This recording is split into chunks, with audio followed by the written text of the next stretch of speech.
మీ బట్టలకి సాఫ్టింగ్ ప్రొటెక్షన్ ఇచ్చే సరైన ప్రొడక్ట్ ఎలిమ్ ఫ్యాబ్రిక్ కండిషనర్.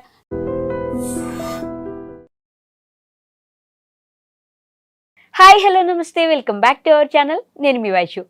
డ్రగ్స్ విషయంలో ప్రభుత్వం చాలా జాగ్రత్తలు పాటిస్తుందని అనుకుంటున్నారు. కానీ ఇప్పటికీ కూడా సినిమా వాళ్ళలో కానీ, సింగర్స్లో కానీ, లేదంటే మామూలు ప్రజల్లో కానీ డ్రగ్స్ తీసుకోవడం, గంజా తీసుకోవడం ఎక్కడా ఆగినట్టుగా కనిపించట్లేదు. రీసెంట్గా మంగ్లీ గారి పార్టీలో కూడా ఇలానే డ్రగ్స్ తీసుకుంటూ, అంటే గాంజా తీసుకుంటూ 9 మందికి పాజిటివ్ వచ్చిన విషయం తెలిసిందే. అదే వీడియోలో పోలీస్ వాళ్ళని వీడియో తీయొద్దు, ఆపండి అని ఆవిడ అడుగుతున్న విషయం కూడా చూసాం.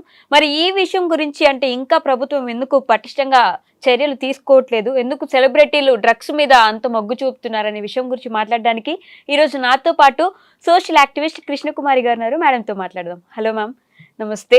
నమస్తే. బాగున్నారా మ్యామ్? డ్రగ్స్ అనేది చిన్నపిల్లల నుంచి ప్రతి ఒక్కరికి ఈ మధ్య ఏదో ఫుడ్ లాగా అలవాటు అయిపోతున్నట్టుంది కదా మ్యామ్. ఈ విషయంలో ఎస్పెషల్లీ సింగర్ మంగ్లీ గారి విషయంలో ఎలా తీసుకోవాలంటారు ఈ విషయాన్ని? అసలు ఏదైనా ఆనందాన్ని వెతుక్కునే ఒక క్రమంలో వీళ్ళు ఎండమావులు వెంట పరిగెడుతున్నారని అనిపిస్తుంది. మద్యపానం కావచ్చు, ధూమపానం కావచ్చు, గంజాయి కావచ్చు, డ్రగ్స్ కావచ్చు, ఏది తీసుకున్నా పైగా ప్రభుత్వం నిషేధించిన వాటిని తీసుకుంటే ఎక్కువ రిస్క్ ఉంటుంది. ఓకే, మామూలుగా ప్రభుత్వం ఒప్పుకున్నవి తీసుకున్నా మన జేబులకు చిల్లు పడుతుంది, మన ఆరోగ్యం పాడవుతుంది. అలాగే ప్రభుత్వం నిషేధించిన వాటిని తీసుకుంటే ఈ రెండిటితో పాటు కేసులు కూడా అవుతాయి. కరెక్టే. ఇప్పుడు మంగ్లీ ఎంత చిన్న స్థాయి నుంచి జీవితంలో ఇంత స్థాయికి వచ్చింది. వాళ్ళ మంగ్లీ అంటే ఒక అడ్రస్ మంగ్లీ అంటే.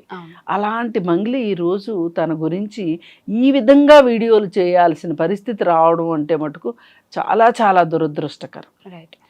అసలు ఆ మధ్య శివరాత్రికి సద్గురుతో కలిసి డాన్సులు వేసిన పరిస్థితి వీడియోస్ బోల్డ్ వచ్చినాయి.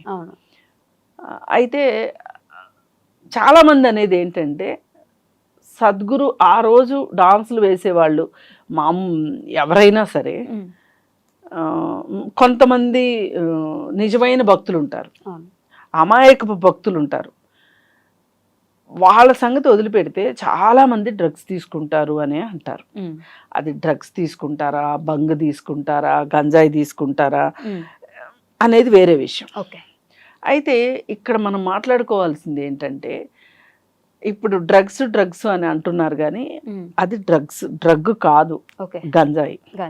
అది ఒక మారువానా అనే ఒక మొక్క నుంచి వస్తుంది. వీడ్ అంటారు సింపుల్గా.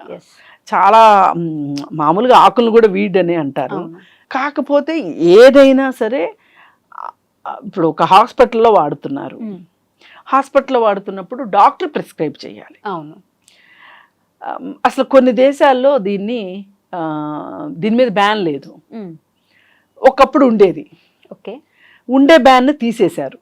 ఎందుకంటే బ్యాన్ ఉండటం వల్ల ఎక్కువ స్మగ్లింగ్ ఎక్కువ జరుగుతుంది, దొంగ వ్యాపారం ఎక్కువ జరుగుతుంది, అదొక మాఫియా లాగా తయారైంది అని చెప్పి తీసేసారు. మామూలుగా మనకి ఇప్పుడు డ్రింక్ ఎట్లా దొరుకుతుందో, మద్యపానం ఎట్లా దొరుకుతుందో షాపుల్లో, ఈ వీడ్ కూడా అలాగే దొరికే పరిస్థితి కూడా ఉంటుంది.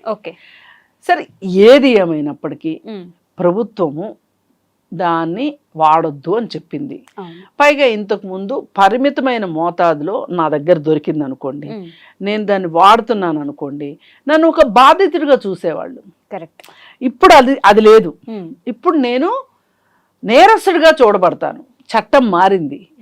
ఈ మారిన చట్టం గురించి కూడా ప్రభుత్వాలు ఎక్కడా పెద్దగా చెప్పట్లా. ఈ చట్టంలో మార్పు తీసుకొచ్చిన కారణం కూడా ఏంటి అంటే, అసలు ఈ వేళ ముసుగులో, ఈ మేము తీసుకుంటున్నామనే ముసుగులో వీళ్ళు సరఫరా చేస్తున్నారు, పెడ్లర్స్ అవుతున్నారు అనే ఉద్దేశంతో అసలు తీసుకునే వాళ్ళని కూడా ఆపేయాలి. అంటే వాళ్ళ నేరస్తుల్ని చేస్తేనే కదా. ఇప్పుడు ఇది కనుక ఇప్పుడు ఈ చట్టం రాలేదనుకోండి, ఇప్పుడు మంగ్లీ పార్టీ పెద్ద పాయింటే అయ్యేది కాదు. అయితే ఇది గంజాయికి సంబంధించిన చట్టం చెప్పాను నేను ఇప్పుడు. అసలు ఈ పార్టీ విషయానికి వస్తే గనక ఆ పార్టీకి ఒక పర్మిషన్ లేదు, ఉమ్. విదేశీ మద్యానికి పర్మిషన్ లేదు, పైగా గంజాయి తీసుకున్న వాళ్ళు ఉన్నారు. బహుశా అక్కడ గంజాయి దొరికి కూడా ఉంటుంది.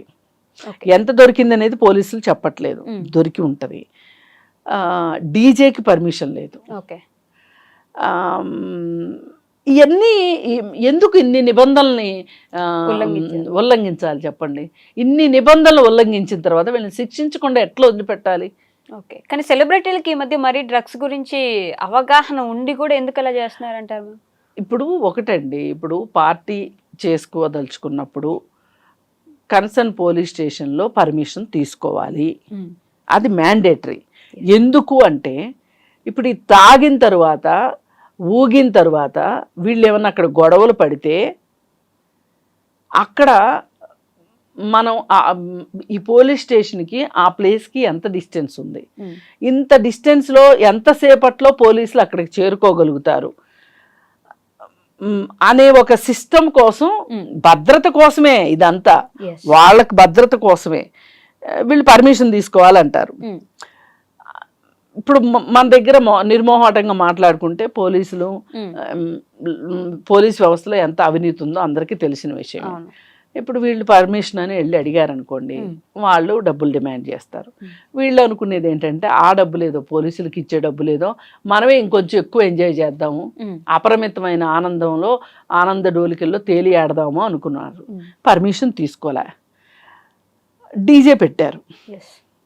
ఇప్పుడు ఒక ఏరియాకి కొన్ని కార్లు వస్తున్నాయి, ఒక హడావుడి ఉంది అంటే, డీజే ఉంది అంటే అటువైపు వెళ్ళే ఇప్పుడు పోలీస్ కూడా వెళ్ళొచ్చు, ఎవరో కంప్లైంట్ చేశారని కూడా లేదు, పోలీసే వెళ్ళొచ్చు. వెళ్ళి స్టేషన్లో ఏంటి పలానా చోట ఇట్లా హ్యాపెనింగ్ జరుగుతూ ఉంది, హడావుడి జరుగుతుంది, మన దగ్గర పర్మిషన్ తీసుకున్నారా? పర్మిషన్ తీసుకోలేదు అంటే అక్కడ ఏదన్నా జరిగితే అసలు మీరేం చేస్తున్నారు పోలీసులు అంటే, మీరంత నిద్రపోతున్నారా అని పోలీసులను అడుగుతారు కదా. రేపేదైనా అక్కడ జరగడానికి జరిగింది, ఒక మర్డర్ జరుగుద్ది, అసలు పర్మిషన్ తీసుకోకుండా వాళ్ళు చేస్తుంటే మీరేం చేస్తున్నారని అడుగుతారా లేదా? అడుగుతారు. అందుకోసం ఏంటంటే పోలీసులు హోటాహోటీని వాళ్ళకి కబురు తెలిసి వెళ్ళారు. తీరా అక్కడికి వెళ్ళేసరికి సీన్ ఏంటి అంటే గంజాయి దొరికింది, విదేశీ మద్యం దొరికింది. విదేశీ మద్యానికి పర్మిషన్ లేదు కాబట్టి, అంటే ఒక మోతాదుని మించి విదేశీ మద్యం ఉండకూడదు, ఎందుకంటే ట్యాక్స్ సంబంధించిన ఇష్యూ. ఇలా ఒక 4-5 రకాల ప్రాబ్లమ్స్ అక్కడ కనిపించినాయి వెళ్ళగానే. సరికి మరి మీకు ఈ వయసు వచ్చిన తర్వాత ఇవాళ మనుషులకి ఎట్లా ఆనందాన్ని పొందాలి అనే విషయంలో అసలు ఆనందమే పరమావధి అన్నలాగా అది కృత్రిమమైనప్పటికీ కూడా ఒక హడావుడి కావాలి, ఒక హ్యాపెనింగ్ కావాలి. ఈ కావాలి కావాలి అనుకునే దీంట్లో వీళ్ళు తప్పటడుగులు వేస్తున్నారు. ఎందుకు మీరు పర్మిషన్ తీసుకోలేదు? డీజేకి పర్మిషన్ తీసుకోవాలి, అలాగే విదేశీ మద్యం ఉంటే దానికి పర్మిషన్. ఈ మొత్తానికి అయ్యే ఖర్చు ఏంటి అంటే మహా అయితే ఒక ₹1,00,000 ఖర్చు అవుద్దేమో ఈ పర్మిషన్ తీసుకున్నందుకు కానీ, ఈ విదేశీ మద్యానికి ట్యాక్స్ కట్టినందుకు కానీ, లేకపోతే ఇంకోటి కానీ. అసలు మీరు పర్మిషనే తీసుకున్న తర్వాత అసలు లోపల ఏం చేసి వచ్చారు అనేది ఎవ్వరు పట్టించుకోరు. కక్కుర్తి అనమాట. గంజాయి తీసుకోకూడదు కదా.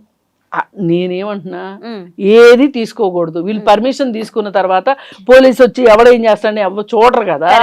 అందుకని ఇప్పుడు తప్పు చేయమని నేను చెప్పట్లే, ఇప్పుడు మీరు తప్పు చేయదలుచుకున్నారు, అసలు మామూలుగా ఏ తప్పు చేయకుండా రైట్ రాయల్గా పర్మిషన్స్ ఉన్నాయి కాబట్టి, పార్టీకి పర్మిషన్ ఉంది, డీజేకి పర్మిషన్ ఇస్తారు, పోలీస్ పర్మిషన్ ఇవన్నీ ఉన్నప్పుడు ఇలా రైట్ రాయల్గా వెళ్తే ఏ గోలా ఉండదు. మీరు రైట్ రాయల్గా వెళ్ళనప్పుడే కదా ఇప్పుడు ఇక్కడ ఈ విధంగా ఇరుక్కున్నారు. ఇలాంటి పరిస్థితి ఎందుకు అసలు? మీరేనా పసిపాపలా పుట్టినరోజులు చేసుకోవటానికి? ఈ మధ్య ఈ ఫ్యాషన్ ఎక్కువైపోయింది. నాకు ఆ సినిమాలో డైలాగ్ ఒకటి బాగా నచ్చుతుంది, శ్రీమంతుడి సినిమాలో బర్త్డే కేక్ వస్తుంది, వెన్నెల కిషోర్ది బర్త్డే. అయితే ఆ బర్త్డేకి శృతి హాసన్ వెళ్తుంది. జస్ట్ వాళ్ళు వెళ్ళేటప్పుడు కేక్ వచ్చింది. కేక్ వస్తే ఆ కేక్ని కాస్త రుచి చూసి అక్కడ ఎదురుగా పిల్లలు వస్తే పిల్లలకి ఇచ్చేస్తే అవును, అంటే అయ్యో తెలిస్తేను అంటే ఏంటి చిన్న పిల్ల దున్నపోతులా ఉన్నాడు వాడికి బర్త్డే ఏంటి అని.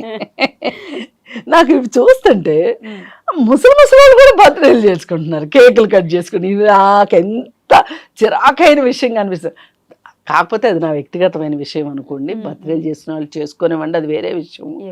కానీ మీరు ఇలా ఇంత అరాచకం చేసుకోవాల్సిన అవసరం ఏంటి? చట్ట ఉల్లంఘనలు చేయాల్సిన అవసరం ఏంటి? దేవుడి పాటలు పాడతారు, ఫోక్ సాంగ్స్ పాడతారు, ఇవన్నీ ఇప్పుడు మాట్లాడతారు కదా జనం. ఏమీ భయపడాల్సిన పని లేదు దీని గురించి. మనం మాట్లాడుకున్నంత మాత్రం మనకేమి పాపము రాదు, ఇంకోటి రాదు. అక్కడ జరిగేది అదే. అందుకని ఆ స్కూల్ నుంచి వచ్చిన క్యాండిడేట్ ఏది ఏమైనా మంగ్లీ ఇంత బాధ్యతారహితంగా వ్యవహరించడం మట్టుకు కరెక్ట్ కాదు. పైగా అసలు గంజాయిని ఎందుకు నిషేధించాలనుకుంటుంది ప్రభుత్వము అని గనక మనం ఆలోచిస్తే, ఈ వాడకందారులకున్న వెసులుబాటులను అడ్డం పెట్టుకొని పెద్ద మాఫియా నడుస్తుంది. దానిలో ఎంత మాఫియా నడుస్తుందంటే స్కూళ్ళ దగ్గర నుంచినే గంజాయి అలవాటు చేసేస్తున్నారు. గంజాయి చాక్లెట్లు అమ్ముతా ఉన్నారు. నేను ఒక 13 ఏళ్ల కుర్రాడికి కౌన్సిలింగ్ చేశా. 13 ఏళ్ల కుర్రాడు పెడ్లరు. వీళ్ళంతా ఎవరు అనుకుంటున్నారు? ఇలా చేసే వాళ్ళంతా ఈ 13 ఏళ్ల పిల్లలు తీసుకునేవాళ్ళు, వీళ్ళంతా డబ్బులున్న పిల్లలు డ్రగ్స్ తీసుకుంటారు, అది వేరే విషయం. వీళ్ళంతా కాగితాలు ఏరుకునే వాళ్ళ పిల్లలు, ఇళ్లలో పనులు చేసే వాళ్ళ పిల్లలు. వాళ్ళని స్కూలుకి పంపిస్తే వాళ్ళు స్కూల్కి వెళ్లకుండా వాళ్ళు చేసి వాళ్ళ జీవితాలు ఇంకా అక్కడే మొగ్గతోటే. ఇప్పుడు కనీసము వాళ్ళ తల్లిదండ్రులు చెత్తబండి నడుపుకునే వాళ్ళు గానో, లేకపోతే సఫాయి కర్మచారులుగా పనిచేసేదానికో, లేకపోతే ఎంత చిన్న వృత్తి చేసుకునే వాళ్ళైనా కనీసం వాళ్ళ తల్లిదండ్రులు ఆ వృత్తులు చేసుకుంటున్నారు, ఎందుకంటే వాళ్ళకి ఆ బ్యాడ్ హ్యాబిట్స్ లేవు కాబట్టి. కానీ వాళ్ళ పిల్లలు ఈరోజు ఇలా 12 ఏళ్ల పిల్లలు, 13 ఏళ్ల పిల్లలు పెడ్లర్స్గా మారితే అసలు వీళ్ళకి ముందు జీవితం ఎట్లా గడుస్తుంది? వాళ్ళు ఈ లగ్జరీకి అలవాడిపోతారు, ఈ విలాసాలకు అలవాటు పడిపోతారు, కష్టపడే తత్వం ఉండదు. కనీసం వాళ్ళ తల్లిదండ్రి చేసిన వృత్తులు కూడా చేసుకోలేకుండా ఆ వృత్తులే దుర్భరమైన వృత్తులు అనుకుంటే కనీసం ఆ వృత్తులు చేసే ఇది కూడా వీళ్ళకి లేక వీళ్ళు నేరస్తులుగా మారుతున్నారు. అందుకు గంజాయిని నిషేధించాలనుకునేది. కాకపోతే ప్రభుత్వం చేస్తున్న తప్పు ఏంటి అంటే, మీరు ఇన్ని కట్టుదిట్టమైన చర్యలు తీసుకున్నాం అంటున్నారు, అసలు ఇంత గంజాయి ఎక్కడి నుంచి దొరుకుతుంది? రైట్. ఇప్పుడు మీరు నిన్నటిదాకా బాధితుడిని ఈరోజు నిందితుడిని చేశారు, ఓకే బాగుంది. అసలు ఈ బాధితుడు కానివ్వండి, నిందితుడు కానివ్వండి, ఇతనికి గంజాయి ఎలా వస్తుంది, ప్రభుత్వం ఏం చేస్తుంది? నేను ప్రభుత్వాన్ని కూడా నేను నిలదీస్తున్నా. ఇప్పుడు ఈ విషయంలో మంగ్లీని ఆమె దుందుడుగా మాట్లాడుతుంది, వీడియో తీయొద్దు ఆపేసాయి, పోలీస్తో మాట్లాడుతుంది. ఆమె ఒక హైలో ఉంది. ఎందుకంటే మేము అసలు ఎంత సంతోషంగా పార్టీ చేసుకుంటుంటే వీళ్ళెవరబ్బా వచ్చారు, యమదూతల్లాగా వచ్చారే, యమకింకరులా ఉన్నారు వీళ్ళు అని ఆ కోపము, ఒక డిసప్పాయింట్మెంట్ నుంచి వచ్చిన కోపం ఉంది చూసారా, ఆ కోపం కనిపిస్తుంది. ఇప్పుడు నేను ఇలా మాట్లాడితే రికార్డ్ అవుతుంది, దీనివల్ల రేపు మళ్ళీ నేను నా నేరము మల్టిప్లై అవుతుంది అనే ఒక విచక్షణ కూడా కోల్పోయిన పరిస్థితిలో మంగ్లీ కనిపిస్తుంది. ఇలా బానిసలైన వాళ్ళకి జీవితాలు ఇలాగే అవుతాయి. అందుకే వీటి జోలికి వెళ్ళొద్దు అని చెప్పేది. అందుకే ఇప్పుడు ఈ పాపం ఈ రోజుది కాదు ఇది. ఇప్పుడు ఈ గంజాయిని నెమ్మదిగా ఎట్లా అలవాటు చేస్తారు అంటే, హుక్కా కూడా నిషేధం. అయితే ఆ హుక్కాలో టీనేజ్ పిల్లలు వెళ్తూ ఉంటారు హుక్కాల దగ్గరికి, దానిలో ఈ ఫ్లేవర్స్ కలుపుతున్నారు. ఈ ఫ్లేవర్స్ కలపటం వల్ల వాళ్ళు పదే పదే అక్కడికే హుక్కాకి వెళ్తున్నారు. వెళ్ళి అది ఒక మత్తు కదా, ఆ మత్తుకు అలవాటు పడిపోతున్నారు. అంటే ఎడిక్షన్ ఏ స్థాయిలో జరుగుతుందో చూడండి. గంజాయి చాక్లెట్ల దగ్గర నుంచి, హుక్కా దగ్గర నుంచి, ఇంకొంచెం పైకి వెళ్ళిన తర్వాత డైరెక్ట్గా వీడు, ఇవన్నీ చూస్తుంటే ఈరోజు ఎంత ఆరోగ్యంగా, శారీరకంగా కావచ్చు, మానసికంగా కావచ్చు, ఆరోగ్యంగా ఉండవలసిన వాళ్ళు పిల్లలు వీళ్ళు చదువుకునే వయసులో చదువుకోకుండా, జీవితాల్లో స్థిరపడకోకుండా, ఉద్యోగాలు రాక ఒక రకమైన అలజడిలోకి వెళ్ళిపోయే పరిస్థితి, నేరస్తులుగా తయారయ్యే పరిస్థితి చిన్నప్పటి నుంచినే వీళ్ళకి ఇదైపోతుంది. అందుకని ప్రభుత్వాలు ఈ విషయంలో మట్టుకు చాలా సీరియస్గా తీసుకోవాలి. ఇప్పుడు ఇక్కడ ఈరోజు ఉన్న మన చట్టం ప్రకారం మనం ఏమైనా చట్టాన్ని ఫాలో అవ్వవలసిందే. ఈరోజు చట్టం ప్రకారం ఈ పార్టీ పెట్టి పర్మిషన్లు తీసుకోకపోవటము, ఇవన్నీ చేసిన అతిక్రమణల కోసం మంగ్లీని ప్రశ్నిస్తారు, అరెస్ట్ చేస్తారు. అలాగే ఎవరికైతే పాజిటివ్ వచ్చిందో వాళ్ళపైన కూడా కేసులు పెడతారు, నమోదవుతాయి.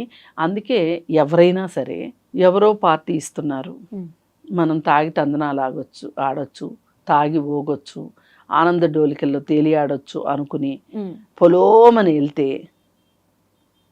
ఇలాగ కేసులు ఇరుక్కునే ప్రమాదం కూడా ఉంటుంది అని చెప్పి అర్థమవుతుంది.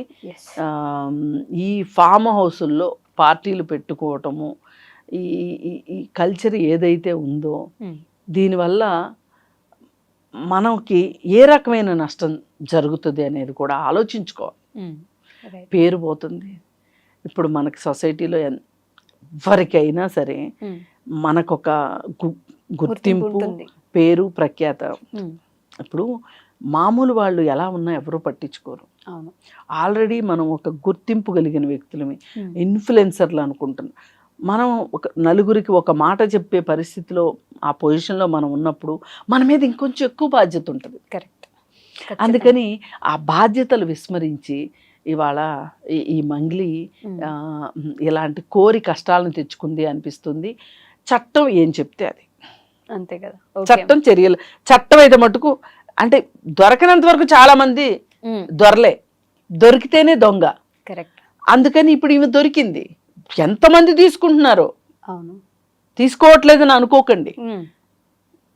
ప్రభుత్వము దీనిపైన పటిష్టమైన చర్యలు తీసుకోవాలి. పైగా అసలు ఈ గంజాయి ఎక్కడి నుంచి వస్తుందో చూడాలి. ఈ వాడకందారులకి ఎలా చేరుతుందో చూడాలి. ఇవన్నీ చూడకోకుండా మీరు వాళ్ళని బాధితుల నుంచి నేరస్తుల్ని చేసిన పరిస్థితిలో ప్రభుత్వం మీద కూడా బాధ్యత ఉంది. ప్రభుత్వం కూడా ఆలోచించాలని నేను కోరుకుంటాను. Okay ma'am, thank you so much. Thank you. నిజంగా ప్రస్తుతం ఉన్నటువంటి సమాజం దేనికి ప్రయారిటీ ఇస్తుంది? ఆర్థిక సంబంధాల చుట్టూ మాత్రమే తిరుగుతుంది. మళ్ళీ ఎన్నికలంగానే చాలా విరక్తి కలుగుతాను. మంచి అనిపిస్తుంది కదా, లేడీస్ కూడా ఛాలెంజింగ్ జాబ్స్ చేసినప్పుడు చాలా బాగుంటది. ట్రాఫిక్ అసిస్టెంట్స్ గా నియమించిన ట్రాన్స్జెండర్స్ అందరితో సాల్యూట్ చేయించుకుంటున్నారు. ఫుడ్ డెలివరీ ఇవ్వటానికి వెళ్ళినటువంటి డెలివరీ బాయ్ అనిల్ పై కళ్ళ ముందు